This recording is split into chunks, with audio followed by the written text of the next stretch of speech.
कांग्रेस ने सोनिया गांधी के लिए भी तलाशनी शुरू कर दी सेफ सीट, छोड़ना होगा रायबरेली। अखिलेश से पंगा पड़ेगा भारी, धरी रह जाएगी यूपी में सारी तैयारी, काम न आएगी राहुल की यारी।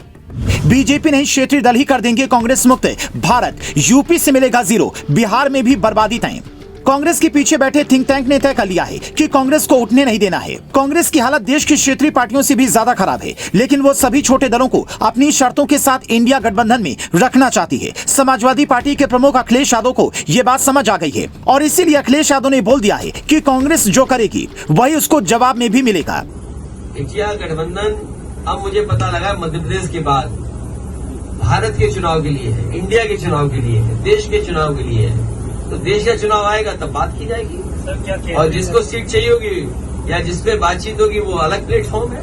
तो लेकिन ये सवाल ये है, क्रेडिबिलिटी का है कि अगर कांग्रेस इसी तरह का व्यवहार करेगी तो कौन उनके साथ खड़ा होगा। इसलिए मैं कोई राय सुझाव नहीं दे रहा हूं कांग्रेस पार्टी, लेकिन देश के सामने बड़ी चुनौती है। बीजेपी बड़ी पार्टी है, बीजेपी बहुत ऑर्गेनाइज्ड दल है, इसलिए उसके मुकाबले के लिए कोई भी कंफ्यूजन किसी दल के अंदर नहीं होना चाहिए। अगर कंफ्यूजन के साथ आप चुनाव लड़ोगे बीजेपी से तो आप कामयाब नहीं होंगे।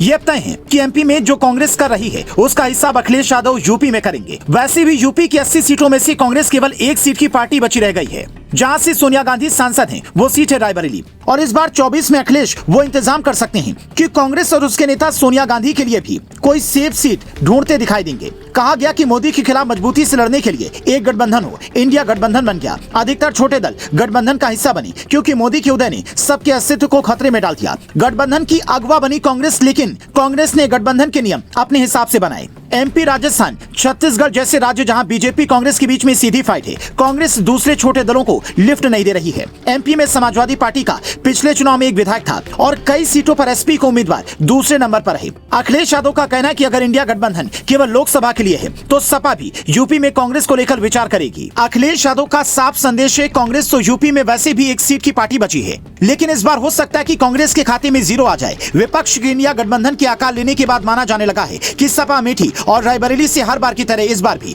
दूर ही रहेगी। लेकिन मध्य प्रदेश से उठे बवंडर की स्थितियां बदली हैं। सपा मुखिया अखिलेश यादव द्वारा अमेठी, रायबरेली के पार्टी नेताओं को 25 अक्टूबर को लखनऊ बुलाने की खबर है। जाहिर है कि इंडिया गठबंधन चुनाव पूर्व ही बिखरने लगा है। गांधी परिवार भले ही चुप्पी साधे हो, लेकिन पिछले कुछ दिनों से लखनऊ से अमेठी तक के कांग्रेसी 2024 में अमेठी से एक बार फिर से गांधी परिवार की किसी सदस्य की उम्मीदवारी की उम्मीद लगाए हुए हैं। कांग्रेसी कार्यकर्ताओं को लगता है कि राहुल या फिर प्रियंका में से कोई पारिवारिक सीट की वापसी के लिए मैदान में उतरेगा। इस चर्चा को बनाए रखने के लिए प्रदेश अध्यक्ष अजय राय ने बयानों में हवा दी। विपक्षी गठबंधन की आहट से लगने लगा था कि हो सकता है कि राहुल एक बार फिर से अमेठी का रुख करें, लेकिन अखिलेश ने तो रायबरेली के लिए ही मुश्किल खड़ी कर दी है। 2019 की जीत के बाद भी सोनिया गांधी ने अपने निर्वाचन क्षेत्र में लंबी गैरहाजिरी, अगली उम्मीदवारी पर संशय पैदा किए हुए हैं। उत्तर प्रदेश के कांग्रेसी नेताओं के 80 सीटों पर तैयारी के दावे भले हों, लेकिन जमीनी सच्चाई यही है कि अमेठी और रायबरेली तक में गांधी परिवार की मौजूदगी में भी उसे सपा के सहारे की जरूरत पड़ती है। पूरे यूपी प्रदेश में कांग्रेस के खाते में विधानसभा की कुल जमा 3 सीटें हैं। गांधी परिवार का पर्याय समझी जाने वाली अमेठी और रायबरेली से विधानसभा पार्टी शून्य पर है।